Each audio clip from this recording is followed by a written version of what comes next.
Ladies and gentlemen, welcome to another episode of The True Sight. I, of course, am Ian Double John Barker. Sitting with me is the man who's ruined other Dota pundits for you, Lee Massey. Lee, how are you this evening? I'm doing pretty good. It's Wednesday. Wednesdays are great, normally. Most of the time. Most of the time. Hey, guys, guess what day it is? Guess what day it is? I'm, like, years behind that joke. Yeah, years. like that's the camel joke with the commercial and the thing and the Geico. And don't use that joke. I wish you told me before the show. Anyway, I should have. Anyway, we got a full show for you tonight. This evening, we will be talking to, we won't be talking to him. Toffees has talked with the manager of Complexity, the recent qualifiers for the Shanghai Major, Mr. Complexity Beef himself. Toffees will have an interview there, and then we'll also be talking to, well, not talking to, once again, I guess that's the wrong word, Tiffany. Tiffany is good. We'll break down yet another team fight for you, teaching you a lesson about when to stop fighting. I could use that for my pub games to tell my teammates when to back off. I'm sick of spam pinging. Please stop rushing in. Are we doing the pub games complaint time? It's always time for pub games complaints. Always. Invoker needs to be removed from the game. Absolutely. And then finally, we'll move on to Starladder breakdown and predictions with Ryan Gorgon Gerardo. I apologize, Ryan, in advance for fumbling your name. But before we get started, we're going to go to an interview, not a live interview, but Toffees went to speak with Complexity's Beef. Complexity, of course, is in Belarus, in Minsk, overnight, dealing with the Starladder and I-League shenanigans. So they had to interview very late at night. But we've got the word from Beef about the process of getting visas, the process of getting over to China, and the process of managing one of the best up-and-coming North American Dota teams. Thanks, Ian. Hey guys, welcome back to another episode of Coffee with Toffees here on the Daily Dot Show. Today we're going to talk about a side of esports that is often forgotten by the public, and to help us with that, I've invited a special guest. This is the manager of Complexity Gaming for Dota 2. This is Kyle Beef Bautista. Did I say that last name correctly? That's 100% right, Toffees. Nailed it. He'll be joining us on the show today to sort of give us an insight into something that I think a lot of us don't really put thought into. And I know as a fan, before I got into esports, that's definitely true. So we just kind of want to see, I want to give us the full 360 experience. So having said that, let's jump right into it.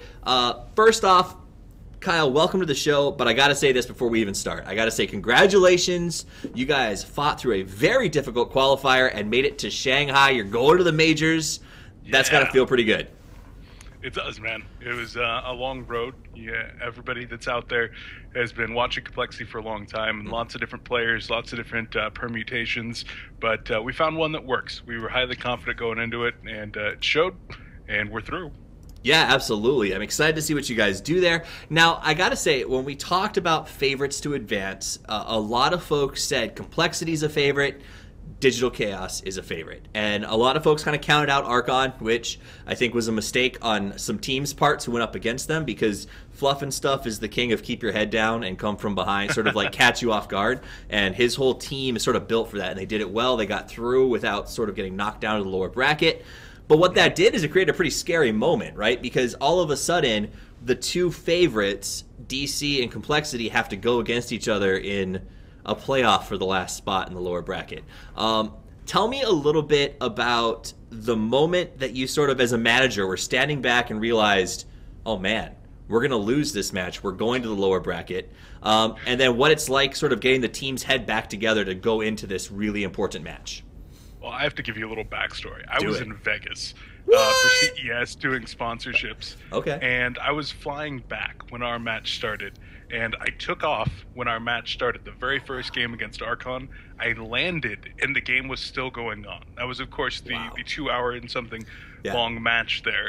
And then my internet just completely dropped. My devices died, and I had no clue what was going on for like an hour. I finally get to the house way delayed, and we had just lost that match. And of course, 2 hours and 10 minutes into a game, everybody's like just on edge. Yeah. Nobody wanted to lose that game. Nobody had experience in games that long. So it took a lot for them to rally. They come back and win game 2, but game 3, we just made way too many mistakes, and the passions were very high at that point. You know, It was nothing too destructive by any means, but passions were high. Everyone was expecting to win that match. We were hoping to win that match. And so it took a lot for us to kind of recenter. Everyone kind of just got their food, went to sleep. We didn't even watch the last match of the evening. But by the time we got up the next morning and all had breakfast together, everything was perfectly fine again. We were all ready to go. And Kyle and I said, we need to do a team building exercise. We felt like we weren't part of a team right there. And we said, what can we do? We have like 6 hours before the match. What can we do? And we actually scheduled to go-kart racing with the entire group. Unfortunately, we got there and they had given away our spots, so we ended up playing.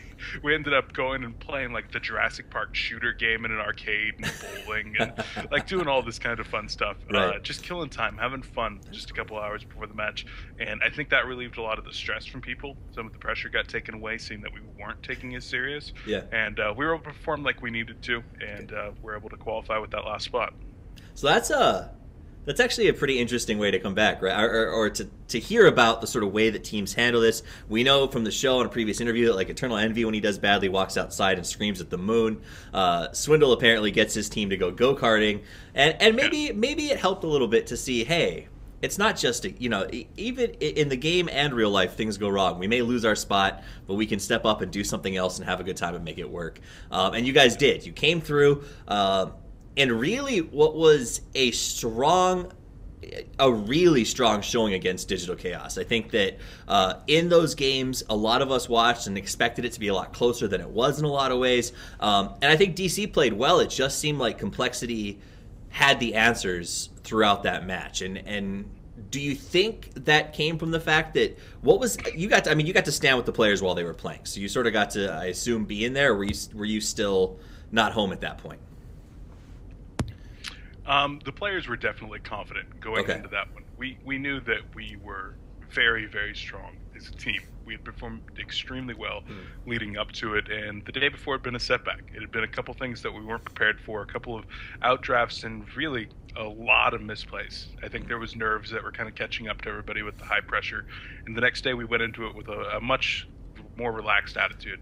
We're going to go in, we're going to play our kind of Dota. I mean, a lot of people saw the video of Swindle explaining just why we won that first game against DC, and that's how we like to play. We like to be the ones that are out there doing things, taking the fight to the enemy. We're never the team that wants to sit back and kind of relax, but we were thrown off of our game. We were forced into a type of play that we didn't want to be in, and so we ended up paying for it. Makes sense. So I know that at the end of the match, in fact, I thought the game was over, and I sent a message to Swindles because I saw him in the lobby halfway through the game. Was like, "Whoa, lobby! They must have raxed already." So congratulations, good luck in Shanghai. And then I saw him rejoin because apparently he disconnected at some portion of the game. And then I was like, "Oh my god! I hope I didn't curse you by saying that." And so he responded right after the game was over and laughed at me, and then was just like a crazy amount of hell yeahs and super excited. I could actually feel through chat how excited the guys were to qualify. Tell me what it's like to be the manager in that situation. Is it kind of like being a father and seeing your children flourish, or what do you do at that point? I mean, I'm not a father, so I can't tell you what exactly that's like, but it's what I imagine it's like. Because I'm sitting there, and my guys that I have lived with, that I live right next to, that I spend constant amounts of time to, been all over the world with, they're the ones celebrating, and I'm sitting there behind the camera. And the job comes first. I would love nothing more than being there jumping up and down and slapping backs and just, getting all emotional with them. But the job comes first. So I'm sitting there with the camera so that the rest of the world can see just what an amazing bunch of guys that I work with, and the passion, the raw passion that these guys have for the game and have for the competition. But it's an incredible feeling when you get that, because just like the players, I'm getting congratulations from my family or my coworkers or peers or whatnot. So we all get a little bit choked up when we have something this big. But ultimately for us, it's very short lasting. I think we had probably about 3 hours of celebration before we're like, all right, we're leaving for another event tomorrow. We got to start, talking drafts. We got to make sure that we have our logistics under control. And there's always a new challenge in the future. So that's probably my biggest job, is helping them to kind of temper the enthusiasm and say there's still work to be done. That's a great point. And that actually brings us to sort of why I asked you to be on the show today. Now, first, I do want to mention this, guys. If you've noticed any sort of issues with the sound or our communication back and forth, Beef is currently in Minsk in Belarus for Starladder. He's live. I think it's like 8 a.m. there, so I appreciate you waking up for this. His match isn't till 7 o'clock tonight their time, so I really appreciate you getting up early here. So if there is sound issues, I apologize. It's because we're talking across the world, which I think is also very cool that we've got Beef here live from Minsk to do this. And what I wanted to ask you about is something that a lot of fans don't see, and I think it's this. Your team is qualified, and as far as a fan goes, as somebody watching Shanghai qualifiers, I go, they qualified, they're going to Shanghai, woohoo, yay complexity, I'm going to go have a beer. And that's it, right? Like, that's it until Shanghai or until another tournament comes up. You don't really think about it. But that's not all there is to it. I have to believe that, to a certain extent, that's where the work starts, not where the work finishes, especially for the behind-the-scenes team. So I want you to tell us a little bit about what it's like in the time after you qualify and sort of what the difficulties are associated with going to an international LAN like the Shanghai Majors or even Starladder in Minsk. Okay. The biggest one that a lot of people are always going to talk about and say, oh, Valve should fix this, we shouldn't host here and whatnot, it's visas. And for those of you that don't exactly know what a visa is, because it gets thrown around a lot, and I think a lot of people don't actually understand. But when you actually travel to a different country, no matter where you're going, you've got your passport, and you walk in, they say, what are you here, business, pleasure, ask you another question, they stamp it, boom.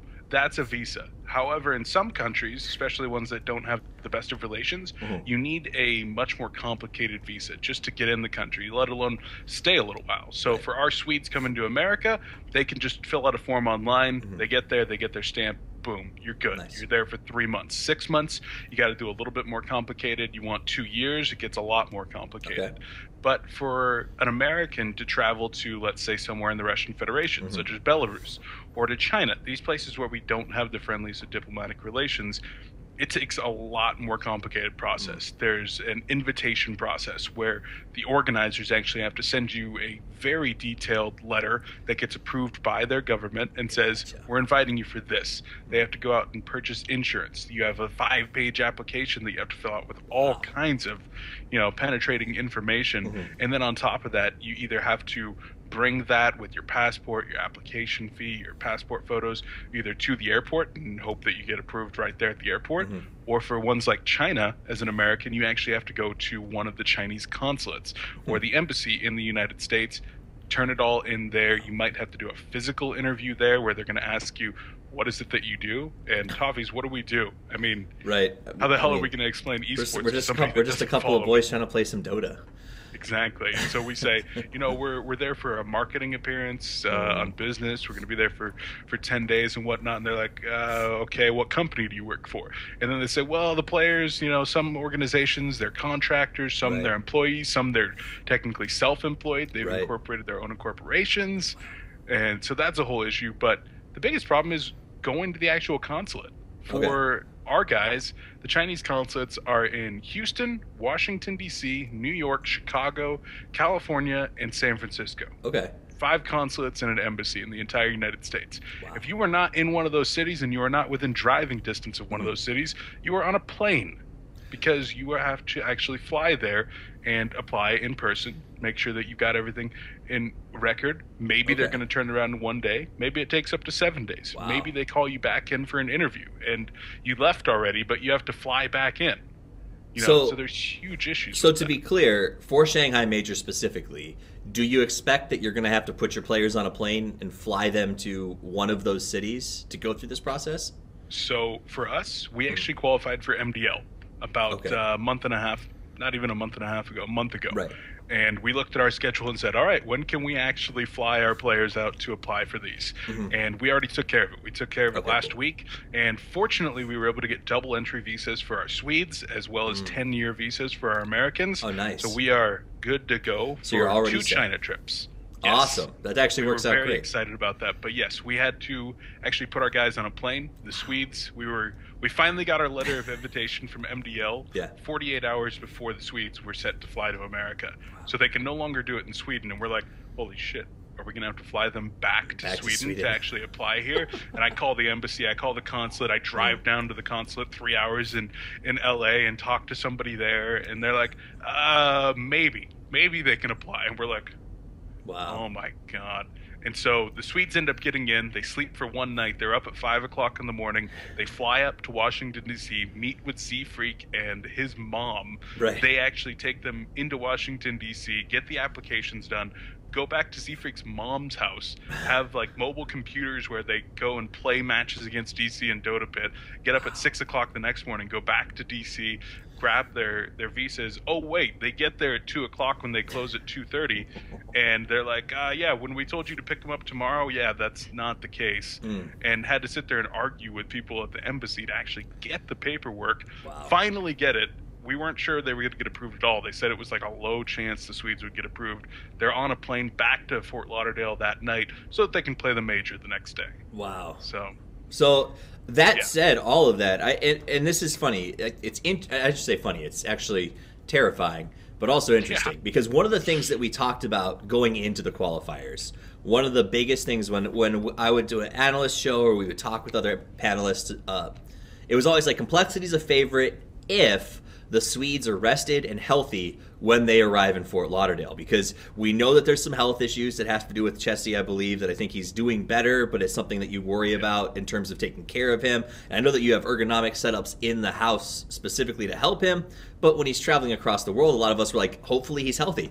And I guess none of us really knew that you add to that the fact that they were trollopsing all over the country, getting visas approved, and had less than a day downtime before qualifiers. It makes it even more impressive that you guys were able to get through, but also, of course, that, you know, a little more understandable, perhaps, you were caught off guard in some of the games that you guys struggled to win. When we got 0-2'd by DC, they had been traveling Limp had been traveling for almost 36 hours, basically on 5 hours of sleep at that point. So stuff that you don't see in the open, that, again, this is a lot of behind-the-scenes stuff that we don't see that goes into sort of emerging esports, because basketball teams, soccer teams, football teams, they don't have that issue at this point. The sport's big enough that they can call the consulate and say, I need a visa for a basketball player for the Bulls. And they say, yeah, sure, here it is, no problem. Now, let's actually talk about that, though. Okay, let's do it. Belarus is a little bit of a different situation. Really? Belarus, the guys here in Starladder, relatively big deal. They contract out to a tour company, and they say, these people are coming. This is our 100 invited people. And they go, they get approval by the government. They send us a form that's stamped by the government, says these people are coming. We get here yesterday, and they had filled out the applications slightly wrong. And so we start dealing with, you know, the people here that are speaking completely Russian and, you know, wearing pistols at their hips, and they're not exactly happy about our forms. And we're already hearing about all the guys that, you know, didn't even make it. We make it to the airport, and we're not allowed to leave the airport because our visas aren't in perfect order. And this is, of course, as I have like a stack of papers this thick to hand into them, and, you know, the money necessary and all the passports, everything is in perfect order. But one different thing cost us about 3.5 hours at the airport yesterday before it finally got approved. And that was with the full process. It's the exact same way that it had worked, essentially, if the Bulls wanted to come over here and play a match in Belarus. They had gotten the full approval of the government. It's still just like one mistake away from being turned around or, you know, having a significant time investment. It's scary. It's really scary stuff. That a clerical error could literally end a run. For complexity, when you guys have a strong backing and a good organization, and worst case scenario, they put you on a plane and send you home, I think the complexity of the organization would say it happens. But for a smaller team, like let's say Archon going to something like this, or a Leviathan, God forbid, that would be the end of their team in general, just because that's a hard thing to bounce back from. So it's really interesting information to get. Now, we know that visas are an issue, and it sounds for the most part like consulates and embassies do their best to try and accommodate as far as they're able to. So we know that visas is sort of a unique thing to esports. Outside of just visas, and especially when we talk about China, I know there's other stuff that comes up. I've talked to managers who said that they send scouts ahead to pick places to eat so the players don't get sick, that language is an issue, that they hire their own translators sometimes. And in China's case specifically, in some of the major cities, and I believe Shanghai is one of them, the pollution index is the highest in the world, to the point where people, we always joke about seeing Chinese citizens who wear like the little masks whenever they walk around. The rebreathers and stuff. Yeah, but that's a legitimate issue in large cities like Shanghai. How do you prepare for all of that in sort of a behind-the-scenes context? Because when we see players play at these big Asian championships, we don't see them walk onto stage with rebreathers, and we don't hear about the food challenges that they're having. What is it really like, sort of from a behind-the-scenes perspective? Like you said, you just have to do your research beforehand. I'm certainly not sending a scout to Shanghai, but I am talking with everybody there that knows the city, knows where we're going to be staying. We're going to be trying to work with a translator. If we're not provided one by MDL, not provided one by Perfect World, you're damn sure we're going to be hiring somebody from local in the area that's familiar with Dota, help us out. One of the best places that actually did this was Game Show in Lithuania just a few months ago. They actually provided a volunteer from the college that was right next door to the studios that was an esports fan. And so each team had a volunteer that was able to, if you wanted to order food, boom. You wanted to call a taxi, boom. They can give you recommendations of where to go, make sure that you are apprised of all kinds of information. They were fantastic about that. And so we'll be doing our best to emulate that in China. But things like you talked about with the weather, I mean, that's a problem in Singapore as well when the haze comes in and whatnot. You've got to make sure that you're cognizant of those things. So do you have the right kind of currency? What are the habits in this regard? Is taking taxi safe? Do I have to get this certain kind of taxi? It's all about your logistical staff on the backside, the support crew, making sure that they're doing their due diligence and making sure that you're aware of those things, because once you're in the country, you're in the thick of it. Right. You don't have time to do it at this point, You got to make sure that that's all done beforehand and have it prepped. And a lot of that starts with talking with the organizers, and some of it's just doing research. A lot of it's experience, Complexity. Right. We've been around 13 years at this point. I've been general manager working with all of our different divisions for almost 3 years now. And you get some experience dealing with these situations, but a lot of it comes from screwing up in the first place. Right. You don't make that mistake again. And I think that that's why there's such a premium demand set on managers who have experience at this point. Because I know that when I see smaller teams qualify, the first texts that I get and the first things that I get through Skype are, Toffees, can you help me find somebody who knows how to do this? Because it's a big challenge. Now, you've qualified for 2 Chinese tournaments, Shanghai Majors and MDL. Is it the same amount of due diligence for both tournaments, or is there a sense of, I guess, less stress over something like the Shanghai Major because you know that Valve's kind of working with a partner to make sure that it runs smoothly for all the teams? MDL is definitely a little bit more of a question mark for me. The good thing is that Molly, good friend of ours, and very experienced guy. He's our point of contact over there. He's a competent guy. So it's a little bit more of a question mark, and because it's our first trip to China as a team, that one will have a lot more of my due diligence. There's also more time for Shanghai. The fact that it's a major certainly helps a little bit, but it's still Perfect World. It's not true. It's not Valve. Even at TI in Seattle, Valve's still, they're very good, but they're not perfect by any means. And then you have Perfect World, which, pun intended, is not always such. As soon as I got a message asking me for all of the information that I had already input for my players through the major portal, and they're like, we need all this information again. And I'm like, all right, there's going to be some serious miscommunication between Valve and Perfect World. Like, that immediately alerted me and said, this is not going to be, all sunshine and rainbows. This is going to be an uphill battle. Perfect World, they're good, but it's not something we can take for granted. And to be abundantly clear, like, for folks who are sort of just fans and kind of follow along for what's happening, the logistics side of things, Valve doesn't have a lot to do with these majors. They sort of help out, they pick partners, they try to make sure quality is there, but at the end of the day, if you talk to Valve staff, they say, this is Perfect World's game. Like, they do the hiring, they do the preparations, they do all of the logistics that come down to the tournament. In the same way that Frankfurt was handled 100% by ESL.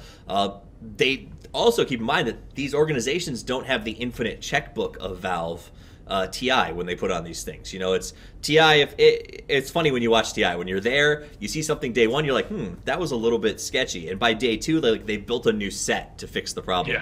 Whereas, ESL, Perfect World, these smaller organizations, they aren't Valve. They don't have that option. So it's got to be right the first time, or it just doesn't get changed. So I try to have forgiveness, but that's a stressful thing when you're traveling to a foreign country where nobody speaks your language. And honestly, I've heard stories of esports teams that go there for a tournament and eat at the wrong noodle place and can barely play the game the next day. Yeah. Yeah. So it's definitely a stressor. Before we finish up, I do want to know this. Do you take special steps to try and alleviate the knowledge of the players that this sort of stuff is a stressor? So as far as they're concerned, they're just packing a bag and going, or sort of how do you approach that? 100%. That's the job of the manager. In its absolute purest, the job of the manager is make sure that the players have to focus on nothing but the game. When it comes to collecting the information from their visas, booking their flights, making sure they have an itinerary, making sure there's somebody to pick them up, drive them there, so that they are literally the only thing that they're doing is handing in a visa or standing there and looking pretty behind me while I'm talking to the Russian consulate officer, making sure that all the forms are filled out, all the logistics are taken care of. I want them to have to worry about absolutely nothing other than the actual game. And so when you have a team, that's the goal. Sometimes you have more players that are a little bit more willing to step in. Swindle's definitely one of the more active players that I've worked with in terms of trying to help out on the logistical side, especially when it comes to dealing with the actual gameplay rules or scheduling and whatnot. He likes to have an active role in that, but generally you want to alleviate that as much as possible. Well, and Swindles does strike me as this new generation of captain that we're seeing sort of emerge. The idea of like, this is my team. Yes, I have managers. Yes, I have owners. Yes, I work for Complexity. But at the end of the day, I take responsibility for everything that happens there. And I think that we see that with like PPD over in EG, Puppy over at Secret, that these sort of Fly as well. Yeah, Fly, absolutely, 100%. That these guys take full responsibility for their teams, and that's kind of encouraging. Now, one question I do want to ask you, it's a little bit off topic that I'm curious about, and hopefully some folks are too, is when I played soccer in elementary school, we had our coach, and then we had these things called like team moms and team dads that would like get refreshments and help out the coach when he needed it. And Complexity seems like the only team that I'm aware of that has a set of team parents that I believe it's, I don't know if they go by, is it still the freak parents? I call them Swindle Mom and Dad. That this is a duo that every time I've seen the guys, like they're around, they're helping, they're searching for visas. How helpful is it to have this sort of team parent? And do you know of any other teams that sort of have the same functionality? Oh, man. I mean, it's certainly not something that we actively take into account with our logistics, but damn, are they always useful. Like, they really are. And that's something that a lot of people don't get about the relationship between the Friedmans and Complexity. I scouted these guys out before they ever played their first game of Dota. I've known them for almost 5 years at this point. We worked together in Han and whatnot. And so from the very beginning, we said, this is a long-term relationship. Like, when we pick you guys up, we don't expect shit in the first year. We want to be able to build together. But in that sense, you know, it's become a bit of a family. I've, you know, spent a lot of time. I spent Thanksgiving at the Friedman household working with them and whatnot. They've been to TI. You know, his mom lived near us when we were up in Maryland, so she was able to help out in DC. His dad and stepmom, they live down near us when we're actually in Florida. So they're absolutely helpful. Sometimes they give us rides, you know, to the airport, saves money on shuttles. They're able to when everything got screwed up with moving into Florida and our moving truck was lost for 2 weeks, they were able to help out there and make sure that we had even just air mattresses and stuff, so we didn't have to go out and buy everything. And it's extremely useful. They're definitely part of the team. They are part of the support staff, even if it's not in name. But although, just in case, Papa Freak is the name that his dad goes by. But it's funny, you brought up TI. I was at TI, and I saw all the teams there, and a lot of folks brought their girlfriends and, you know, buddies and stuff like that. And Complexity, I felt like, was one of the only teams that every time that you saw them, it was like parents in tow. And I thought that was a really cool thing. And yeah, exactly. The brothers are the whole our family mini analyst team. Yeah, because there's 5 Friedman brothers. Right. You got G Freak, B Freak, and A Freak that are the mini analyst team. And those guys, they go through the opposing team's matches. They watch everything. And yeah, there are mini analysts, man. They're all like 3 to 4 or 5K players, so they know a little bit about the game. They watch it. They provide us info. Sometimes it's not always super useful, but You know, they're there, and it's definitely a whole process from the Friedman family and welcoming the rest of the players. And you know, it's really fun to work with these guys. It's fun to hear that, because I hear about a lot of families that sort of work together in that context. I think there was a rumor, and this is of course rumor, so nobody quote me on this, that I think Peter's little brother for EG was like coaching Aoi on where to place bombs during TI. He's a techies player because he's a techies monster. Peter's, so it's kind of funny though. Peter's brother and I played a lot. Like, he's a techies player. That's for funny. Sure. But it's interesting to hear that like it's not just the players, that they have support systems, they have families who are involved, and you don't think about that very often, you know. And I think that's a really cool aspect of esports that sort of goes beyond, because when I talk about esports with people, they say, why do you do this? You know, why do you love esports so much? And I said, because I can watch Peyton Manning or Andrew Luck throw an amazing touchdown pass to a receiver, but I'll tell you what I can never do. I can never go out to the yard tomorrow and execute that with a friend. Whereas I can watch esports, love esports, and be involved with esports and try out the same thing. To see family be able to kind of compete at a level that they can help out their family, that they can help out their pro family members is really cool to me. That said, though, it's about as much time as we have. I hope that you guys got something out of this today. Heard a little bit about more than just the visas in terms of things that can be a challenge for teams traveling abroad.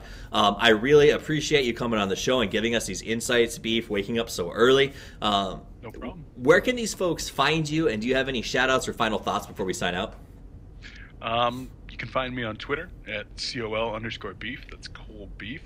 You can also check out my YouTube. I'm posting constantly on Twitter as well, but the YouTube has a video diary for us here at Starladder. Oh, cool. I'm trying to take between 1 and 2 videos a day, just kind of letting people know how it's going, getting some behind-the-scenes footage. That's all we're about. You know, transparency and behind-the-scenes stuff is kind of the direction that we want to have Complexity Dota going. But other than that, you know, shout out to you, Toffees. You've always been doing lots of work over here, and I'm excited to be part of your show on the Daily Dot. Absolutely. And, of course, to my organization, Complexity, all the management team, the Dota team, and our title sponsor, Blaster X. That's it. Nice. Well, thank you to everybody for watching. Thanks again to Kyle for being here today, and thank you to the Daily Dot for having us on. Now, we are going to kick it back over to Ian and Lee on the desk, but before we do, I just want to say, play more Dota, and as always, Toffee's out. Thank you so much, Toffees, for that beautiful look at visas, just the whole process, the behind the scenes of running a team. Frankly, while I was taking a look at that interview, I had to say I was amazed how much actually goes into being a manager. You know, you think it's just a matter of keeping RTZ out of jail, almost, but it turns out it's a lot more than that. That's most of the job, but the other part of the job is actually doing things. Is actually doing the material things. Well, thank you so much, Toffees, for the interview. Coming up next, we've got Tiffany Kwan teaching us about when to give up the ghost and stop chasing people in team fights. This week's fight comes from the European qualifier for the Shanghai Major, with Team Spirit versus Team Liquid.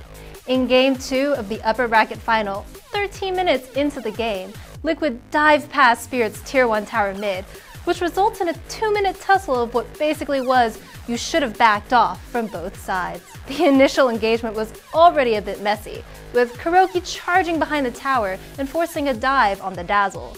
This tower dive allowed the Invoker to TP in easily along with the Nature's Prophet, locking Kuroki down and killing the Space Cow. After the 1-1 trade, Liquid moved to disengage and retreat, but caught on Razor in the backlines, enters instead, and Team Spirit take him out. This move and attempts to save Fada extended the duration of the fight when they could have just backed off and likely not have lost Razor. Team Spirit smell blood and go on the chase, waltzing right through the Darkseer wall. Here, Spirit probably should have taken the favorable 2-1 trade and backed up. But instead, those Darkseer illusions end up slowly chipping down their health during the long extended chase. A beautiful Sunstrike juke and failed kill attempt on the gyro later, and the chase had actually gone on so long that the Spirit Breaker had respawned and charges into the Invoker. Liquid turned the fight around and, in the end, kill Prophet, Invoker, and the Bane. But wait, there's more. The Observer Ward that Dazzle dropped in the jungle spots the low health gyro farming their delicious neutrals instead of backing up. The 3 alive on Spirit jump in, throw in a respawned Invoker with Sunstrike, and both the Gyro and Tusk cease to live. Well executed turnarounds on both sides, but In the end, the super long engagement forced unfavorable positioning and time for heroes to respawn, and ultimately turned into a bloody long team fight. So what's the moral of the story? A favorable trade is only favorable if you get away with it, so be aware of chasing a fight you may not win. This has been Tiffany Teaches Team Fights. Back to you at the desk. So, deep in the heart of Europe, there's something going on. What is it you say? Starladder, I-League.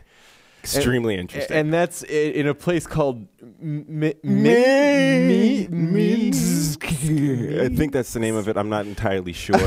It's spelled strangely. That's most certainly it. Either way, it's in Belarus, and we are going to break down a little bit of the Starladder action. Busy day of games. Very busy day of games.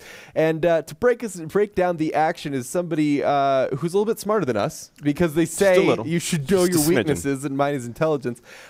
We brought on Ryan Gorgon-Gerardo to talk about Starladder, make some predictions. Ryan, how are you this evening? I'm doing very well. Thank you for having me. Excellent. By the way, I cannot express enough respect for your Twitter handle, TheWonderCow. Is there a story behind that? The WonderCow? The WonderCow. I don't actually know that story. I'm listening. It's a pretty long story. The short version is I used to play Unreal Tournament at a LAN center when I was a kid, and I used to play as the Nalji War Cow. And it ended up kind of sticking that I was the Wonder Cow because I was the only person who used that class of player in that game. So. I'm learning all kinds of things about all the people in the show are interesting. Well, that's what that's the goal. That's the goal. Don't bring boring people because people don't. Let's book nothing but boring people tomorrow. I think that's you should definitely be director of programming. Well, anyway, we've got a Starladder tournament to talk about so far. A dizzying array of games this today. We've got Team Liquid and LGD topping the groups at 3-0. In second place, we've got EG, and who was the second place finisher out of there? Let me check my notes. It's going to be Virtus Pro, I believe. And both of them at 2-1, and then everyone at 1 and 2. So needless to say, things are wide open. Gorgon, why don't you tell us your takeaways from the action from day one? Well, if we're looking at not only day one, but how it's going to break into day two, it's easy for Secret fans especially to kind of look at day one and get nervous, but I will just go ahead and point out that Secret got their hardest games out ahead of them, unlike a lot of the teams in their group. So moving into tomorrow, I would expect Secret to kind of rise the ranks a bit. For the rest of the teams, everything seems to be breaking down about where I would expect it to be. LGD, definitely one of the top 4 teams in the world, if not top 3 even. Coming out 3-0, the only unexpected aspect of their group for me is really LGD played, I think, all Radiant side games, and they still won all 3, which is, on this patch, it's staggering. The advantage Radiant to Dire is a 12-point difference, a 12% difference. If you have 12%? If you have Radiant and second pick compared to Dire first pick, that's going to be a 12% difference over the median, right? So that is mind-boggling. Do we have any evidence right now to account for why that is? Is there something about the jungle camps, about I don't know, just the new pathing in the Radiant jungle? What's going on over there? Yeah, so there's a lot behind it. One of the attributes that I point to the most being one of those aspects is that the way that the new jungle has actually been laid out, if you look at it compared to the Dire side, the high grounds are exactly reversed, meaning if a Dire hero comes into the Radiant jungle and has to go over high ground, he will have a high ground advantage when looking down at the close camps for the Radiant junglers. But if a Radiant hero has to go into the Dire jungle, that hero has to go up high ground to get to camps. That ends up making a huge amount of difference in the amount of catch-up farm you can get from those jungles safely without vision. So clearly what we need is to raise that little area where the 3 stairways converge, just make it tall, and then just make a really tall ladder up to that. And we'll just keep raising parts of the map. I like the topographical explanation, how it changes the entire game. That's I didn't think about that. That's a really fascinating way to look at it. Is it significant enough that you think that they're going to have to change it in an upcoming patch? To talk to us a little bit about what's going to have to be done to balance this 12-point differential. That's an awful lot. Yeah, it's a lot. Now, granted, that is also with first pick advantage. So if you have second pick on Dire, you win 51.6% of your games this patch. And if you have Radiant first pick, you win like 48.4, whatever the rest of the percentage is there. But there's no team at Starladder I-League that wins more on Radiant side than on Dire side if you account for team skills as well. So basically, if you rank teams the same way that you would rank chess players, no team wins more ranking on Radiant side than Dire side, which is not a single one. That's pretty much unprecedented as far as I'm aware for any patch.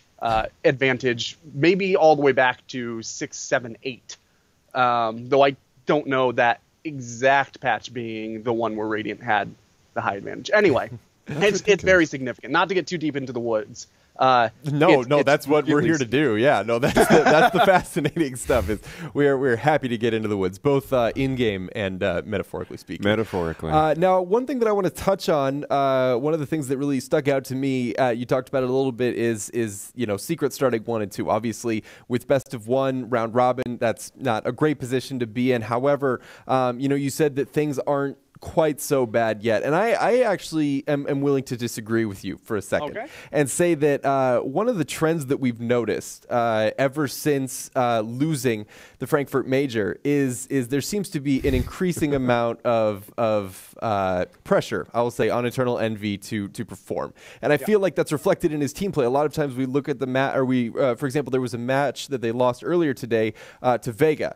It was, I think they bought like 5 rapiers in total. And, it was a good match. It was an incredible match. It was one of those matches that was long, but you actually enjoyed every minute of it. Unlike, what was it, Complexity and Archon? Archon had a 2-hour game, and most of it was just people not wanting to fight. Because it was like any team fight would end the game immediately. Exactly. And so they just both played very scared and both farmed the jungle. It was very TIT Chinese Dota-esque.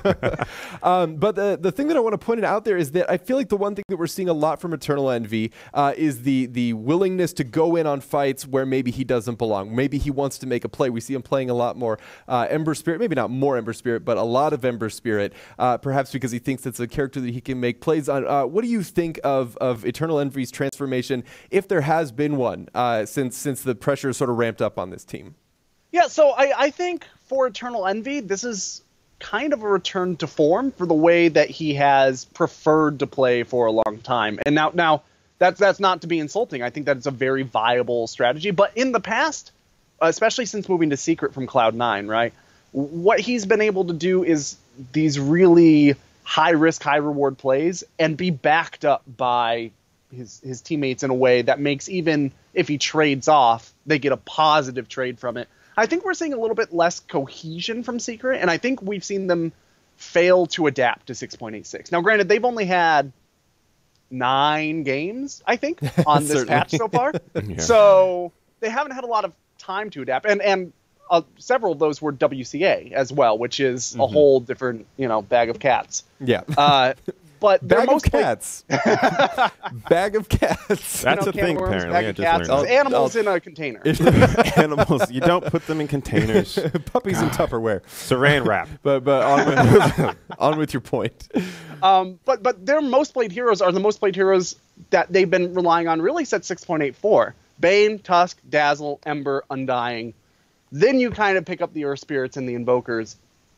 A lot of those heroes have really worn out their welcome. Ember Spirit is the least successful, significantly played hero on 6.86, and they've run him 3 times out of their 9 games, right? They have not really been running Chen, who is the most successful hero this patch, and they have arguably the world's best Chen player, and they've only run him once. They have not run Enchantress at all, who is also a hero that I don't know if you remember the draft patterns of DAC last year when Secret had just picked up Arteezy, and they were kind of coming in with only one strategy, and it was that Chen, Bane, Dazzle strategy, right? Every opponent, there were only 6 heroes that winning opponents banned against them regularly. And one of those was Enchantress, even though Secret never ran Enchantress. The reason being because if you can run a puppy Chen, you can arguably run a puppy Enchantress to a fair amount of expertise as well, right? Enchantress is hugely viable right now. She's one of the heroes that I expect to continue to explode through this tournament. She's one of the most underrated heroes in terms of her success relative to the amount that she is banned. And they haven't touched her, and they haven't touched Chen, and I would really just like to see the team start to adapt their picks for the patch, even more than I would like to see them go back to their true form of cohesion in the chaos, which I think, I agree with you, they've lost a bit of. Sure. So why would you say that Enchantress hasn't been picked so often? Why do you think that she's one of those heroes that's left in the wayside? I think it's really just a team's adapting. She's also very situational, right? So she is getting a fair amount of attention overall. But the issue is that teams, I think, are starting to move her from that situational, maybe we'll pick her up, to maybe we should consider her for a second round of pick instead of a last round of picks or a second round of bans. She has been getting picked up somewhat frequently, but she really has not been banned with the fervency that you would expect a hero with this type of impact to be banned with. And this is something that I used to do a lot when I was writing as a senior staff member at Join Dota. I used to do a series called Metagame Fortnite where I would every 2 weeks look at all of the hero pick and ban rates and then look at the trends. And Enchantress is fitting, in my experience from that time, looking at that data, Enchantress is really fitting what you would expect somebody or a hero who is going to become banned frequently and soon to hit. Interesting. Well, I'd love to change gears a little bit. We've talked about Team Secret's sort of issues with cohesion. Let's talk about a team that has not seen problems with cohesion at this tournament, and that's Team Liquid. Looking at them putting up a 3-0 record, doing great in their group so far, and taking a lot of momentum into this after really sort of putting their stamp on the EU qualifiers and demonstrating, hey, maybe we should have been a direct invite. What is the engine that's making this team run? What has fueled their success since the Frankfurt Major? Yeah, I think for Team Liquid, this is too soon to tell if this is another bubble or if they're really starting to hit their stride as that European premier team. I don't know if you followed them at all when they were 5youngs. They came in around the same time that OG, formerly Monkey Business, and Vega Squadron started to explode out in the fall. And all three of those teams traded essentially evenly going into Frankfurt, essentially. And 5youngs just kind of fell off the back end right around Nanyang.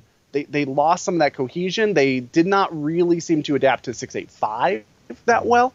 And they never really seemed to get back up on that horse. I think part of the issue is that they are now running strategies maybe a little more suited for the patch that they're playing.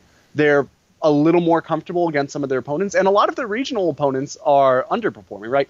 The team that typically throws them through a loop is OG, and they didn't qualify into this tournament. Vega Squadron, also a team that used to do a lot of damage to them and has really not been performing that well since, well, at least not to the same degree that they had been, honestly, since ESL New York, right? They never really hit that peak again. So for them, I think a lot of it comes down to they have continued to hit their stride in the same way that they've been hitting and just do very minor improvements to their teamwork. Meanwhile, a lot of their regional opponents have been slacking or falling off. I could see that, and you certainly see the drilled discipline of Liquid coming into play. Yep. I mean, picking Tusk for Jerax every time they're on Dire, and then making the same gank as the Radiant is pulling the offlane camp or using the offlane pull camp. Jerax comes down and throws the same ice shards every time he plays that character. Same position, same result, grabs the guy, 2 rotate in from the lane, and they get the kill. It's just, it's impressive to watch them when they're good. They're good. I think that Kuroki is maybe a little bit a part of that because he's sort of that calm voice in the team, but there's no question that Liquid looking a lot better. Now, Lee, I know that one of the things you wanted to talk about was Alliance's troubles. The team that did get the direct invite. And wasn't able to get, well, almost wasn't able to get there. And then the people in charge of Starladder decided to contact Power Rangers, who was a local team to Minsk, Belarus. Belarus. Well, they're a local team, so they decided to contact them, and it was a whole bunch of drama. It's all over Reddit, so if you really want to find out what happened, go there. But TLDR, people who are in charge of Starladder decided to contact Power Rangers without contacting Alliance, who was having travel troubles getting into town. So it's like out of nowhere, stood up at prom. it's just like, you know what, we're gonna book somebody else. We're good. We'll see what's going on. Yeah, but then they show up I like rented that. my tux. Decided to show up like that extra Taco Bell that you had last night, and then well, now they're here, and they're doing pretty interesting. I mean, and then rolling right into the Alliance versus Na'Vi El Clasico number 80, which is amazing because Alliance lost. So that's what happened. I would love to pull off one of those Family Guys, like, it's gonna rain, like we know exactly what's gonna happen between Alliance and Na'Vi. Like, you gonna lose. I would love to do that. Anyway, so El Clasico number 80 goes to Na'Vi. It was a best of one or best of three? It was best of one. Best of one, sadly. So it wasn't a real El Clasico, so I can't really put my stamp of approval on saying Na'Vi is back. True. At all. But one of my questions I have for the whole table right now is in basketball and football, we have something called home field or home court advantage. And one of the things I've been thinking about lately is whether or not being in your region of choice, let's say Complexity or EG being in America, Team Liquid or any of the European teams being in Europe, or any of the Southeast Asian teams apparently going to the Philippines this couple months. Yeah. Do we think that being in your region of choice gives you a little bit of an advantage? What do you think? Unqualified, yes. Unqualified, yes. Please elaborate. We don't have numbers.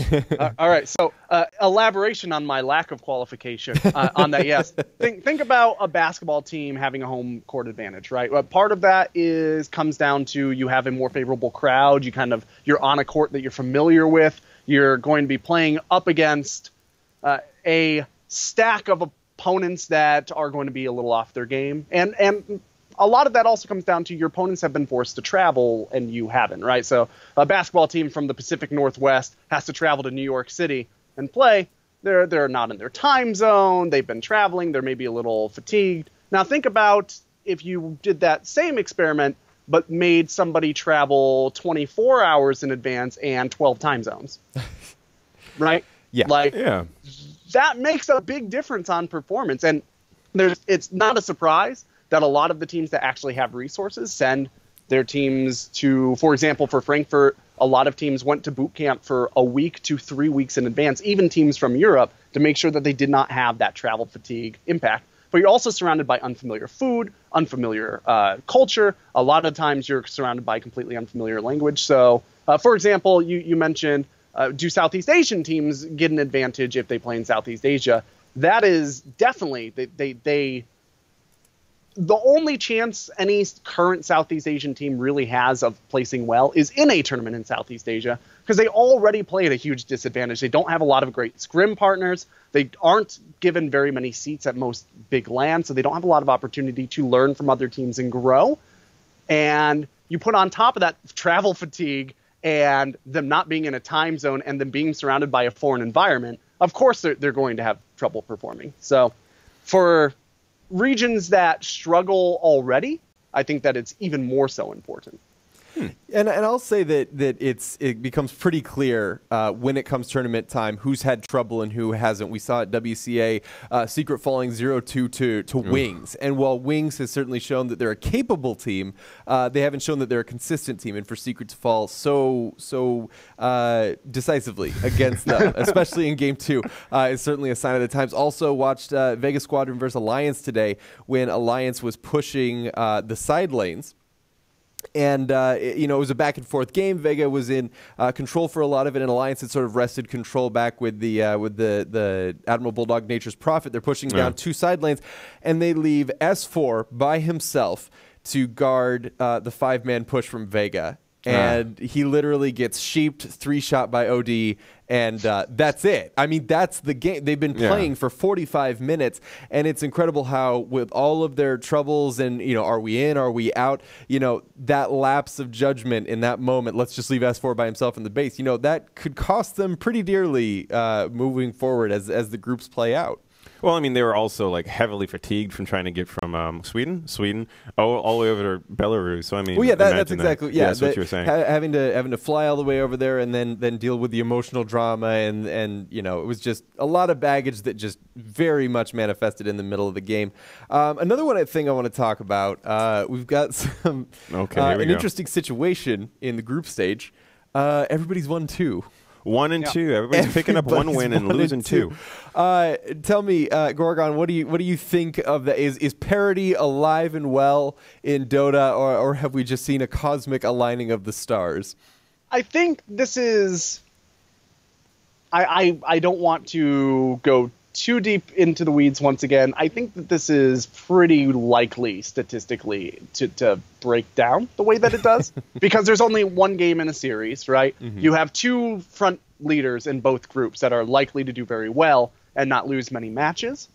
And then you have several very closely ranked teams underneath them. So those very closely ranked teams aren't likely to take any games from the top. And they're likely to trade games pretty evenly amongst themselves, especially since they're only best of ones, right? Mm-hmm. And so what you end up happening is everybody trades one game to somebody else and loses everywhere else they go, right? And the weird bit about it to me is Secret's performance, but once again, they had the roughest first day. Mm-hmm. Probably in the tournament. So. Certainly. I think one of the cool things that I've noticed because of the 1-2 trend, or perhaps symptomatic, or, you know, expressed by the 1-2 trend, is the fact that with the major system, it feels like teams are on their game now. You know, it feels like there really is no room anymore in the calendar to say, you know, for example, EG losing like 3 lands in a row, like, oh well, you know, we were just screwing around and trying new stuff, and they have tried new stuff in this tournament. By the way, offlane Omni Knight is apparently a thing now. It's a thing. You can't mess with 360 of pure damage AoE. Come on, baby. Well, and I mean. Think about it. Put that in the middle of a black hole, and then you've got the cleave. That was a pretty fun game to watch. That was a great game to watch. I mean, I think one of the interesting things about like today in general is the fact that all the teams, like you got Team Liquid at the top, and then LGD Gaming at the top. So I mean. Mm-hmm. Who do you think is going to excel? Who's going to push forward? Because as we know, certain teams take a game or two against someone else in order, like against an opponent, to like really understand who they are. Like let's take EG TI5 for example. I mean, like it took them a little while to like learn how to play against a specific opponent. So a best of one, I don't think is something we could put a lot of judgment based upon. We can't really judge too much. Sure. But I mean, this round robin right now is tough for Secret. Yeah, absolutely. And to add to that, not to go back too far, but the best of one where there are some cases where there's a 12-point differential between the odds of winning, right? A best of one where one team gets Radiant second pick is almost a guaranteed loss. Yeah. Right? That's just the way it ends up working out, which is why I'm so impressed by LGD's performance on the Radiant side. But that aside, the patch is not really well designed for best of ones, I don't think. I think best of threes are going to be much more telling once we get to the playoffs. And for a lot of the teams, especially in Group B, which is the more competitive group, it's just do whatever you can to struggle bust your way into those playoffs where you can really stand up on your own 2 feet and like you guys were saying, really ensure that you are able to understand your opponent and that you are able to move in, right? Yeah, your goal at this point is to do just poorly enough to make the cut while still learning what you can, because nobody's pulling out their trump cards just yet. I mean, as we've stated in the last few shows, this is like a new-ish patch. It's not brand new, but it's not old yet. We're about a month into it. So, I mean, I don't feel like anybody's gotten to the point where, like, we know this patch through and through, or at least if they have, they're not showing it yet. They're taking their time. Yeah. Which is going to be interesting because, I mean, like, we've got Starladder coming up. We've got DreamHack in May. We've got, oh, my God, we've got Shanghai coming up in March. Like, we've got so many things coming up. I love Dota, man. I love Dota. I mean, Dota is getting to the point where we can, like, look forward 6 months to, like, oh, we've got a book schedule. We know exactly what we're doing for the next 6 months. Yeah, it's nice to not enter the beginning of the year and think, well, like, 9 months to the international, I guess. You know? For the last 2 years, we've had so many like bad like I'm not going to say bad, sorry to the people that put these, the organizers, but some of these tournaments, WCA, less significant tournaments. tournaments. The last 2 years, we'd have like 10 or 12 like really small ones who'd have like 1 or 2 like tier 1 or tier 2 teams, and they'd have a bunch of local teams that happen to pay in or something like that, and then there'd be a stomp. But I mean, people could say, "Oh, I played against Alliance, I played against EG," something like that. So I mean, I feel like now the major system has come around, and we're getting to the point where instead of like, "Oh, let's just play a bunch of small tournaments to make some money," it's like we've got big tournaments against actual opponents that we have to set up for. Absolutely. Which is beautiful. Well, before we wrap up the show for tonight, I'm going to put you guys on the spot. Take a look at Group A. Take a look at Group B. I want your picks from Group A and Group B, and then we're going to decide who's going to win the whole thing. So, Lee, take it away. Let me pull up the list of Group A. Take your time. I am an Alliance fanboy, and I know they're 1-2 currently, but I think that I would love to see a Alliance Virtus Pro final. Like, I think an all-European final would be really interesting because they're in CIS, CIS. So, I mean, it'd be interesting. I'm going to say Alliance Virtus Pro. You're going to say Alliance Virtus. Who do you got? Who do you got coming out of the groups? You got 3 spots out of Group A. Who's coming out? Oh, who's got to come out? Team Spirit. I'm sadly. Team Spirit, not as sincere, and I think I'm going to go with the bottom 3 right now. Fnatic, not as sincere, and so Team Spirit. They're going to get kicked. So LGD, EG, and Alliance are going to make it through. I mean, let's look at Fnatic. Yeah. They haven't been playing very well lately. I mean, they've been kind of I'm actually trying to recall a time when they did play well. Well, I mean, yeah, back when they had Big Daddy No Tail. Like that was, that was like, that's not even way like back Fnatic in as it exists. Fnatic Europe, yeah. Fnatic Europe. I mean, now it's Fnatic Southeast Asia, which is cool. Yeah. Great. Good job on that. But I mean, come on, you can't put a different name on it and think they're going to play like the team that you expected them to absolutely. I mean, they were the only contender in Southeast Asia for a long time. So if you want to be the best of a region, Southeast Asia is the region to go to. It's because like there's nobody there. Moving right along, who do you got? Who's gonna win and make it out of Group B? I'm gonna go from so Virtus Pro, but I also would really like Complexity Gaming to pull it out because that Archon game against Archon Complexity game that like I was on the edge of my seat for most of it because it was just like it didn't come down to who was better at team fighting and who was doing better in the game. It really came down to who died and didn't have buyback was gonna lose. That's it. So your heart says Complexity. Who else you got? I think Virtus Pro. Like I really like Virtus Pro. SNG. Sure. Those dudes are amazing. Like they're one of the teams that when I was first getting into Dota, like I didn't really pay too much attention to anybody but like Team C. No, it wasn't Team. Like whoa. I've been into Dota for a long time. Like I'm just thinking about who I was into, but I mean, Virtus Pro is still like has been one of my personal favorite teams. Like sure. I can't say anything. And who's your number 3? 3, Team Liquid. Kuroki might have been like. He's not on Secret, but he's definitely doing Secret's job for him. So you're saying Team Secret's not going to make the cut? No, come on. Fair. Gorgon, who are your 3 picks from the 2 groups? All right. So, do you want my answer from my heart or my answer from like who do I legitimately think is going to win? You go with your gut, man. That's what you can trust.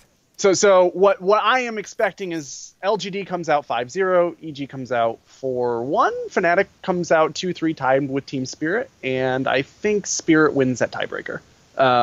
Group B, I think it's Liquid 4-1, Vega 4-1, Secret and Virtus Pro tied at 3-2, and I think Secret wins that tiebreaker. Interesting. This is gonna be. I'm already excited about day 2. I'm gonna have to wake up super early for it. Nope. I think you're looking at. You know what? I'm gonna say Group A, LGD, EG, and Team Spirit in that order. And in Group B, I hate to be a downer, but I'm going to say Team Liquid, Virtus Pro, and Team Secret in that order. I don't think things are going to shake up that much tomorrow. And then one at a time, who is your guy or who's your team to win it all? When it's all said and done. Yep. Okay, are we saying like logically or like who would like to win? You can say whatever you want, man. So you know what? Like the part of me, I love the underdog teams. Sure. I'm a Pittsburgh Steelers fan, and even in the '90s and early 2000s. So you have to dig to find your dogs. Really, man, there. I am. Underdog, man, down in the depths. I'm gonna say Alliance. I was thinking Wings, but I don't really follow them too much. That's a bold call. That'd be a bold. I would like Alliance to come back. Admiral Bulldog needs a win. Come on. S4, I mean, come on, that dude is amazing. He's a genius. He's pretty good. Love that guy. Gorgon, who's your pick? I guess I'd go with LGD. I think LGD is going to take it. I'm massively impressed by their performance on Radiant's side. It's unparalleled by any of the opponents that they're facing in this tournament so far. Fair enough. I will say that day 1 EG managed to get 2-1. Day 2, 3, and 4 EG is going to take the whole thing. Ladies and gentlemen, this has been True Sight. Gorgon, thank you so much for coming on the show. Any shout-outs or anything before we take off for the night? No, thanks for having me on. It was a pleasure. No problem. We hope to have you back sometime in your glorious Twitter handle. Exactly. WonderCow. TheWonderCow. We need to have like a song for him coming on. That makes that he needs his own intro. Absolutely. I would love that, super people. Get on I would it, like man. to say Get on it. hi to everybody because this is one of those really cool shows. We have a Talking Heads esports show. This feels really good because Dota's needed this for a long time. I agree. And I'm glad that we could be the guys to do it. Oh, you looked at me the way like a puppy looks at Dindy. I didn't. Ladies my and God. gentlemen, that's going to do it for us tonight. This has been True Sight. If you like the show, follow us. Hit the follow button below. Or, this is a big new development, hit subscribe. It's $4.99 a month. God. We're going to have emotes. We're going to have giveaways. We're going to do all kinds of cool crap that you could do on Twitter. It's a really exciting time for us that we're really excited to bring on. Any subscribers, if you will have us. If you like the show and you want to see it again, check out the VOD over on YouTube, youtube.com/daily.esports. Follow us on Twitter @.esports. Check us out on Facebook, daily.esports. And that's going to do it for us tonight. I've been Ian Double John Barker. This has been Lee, the ever handsome Massey. We'll see you next time.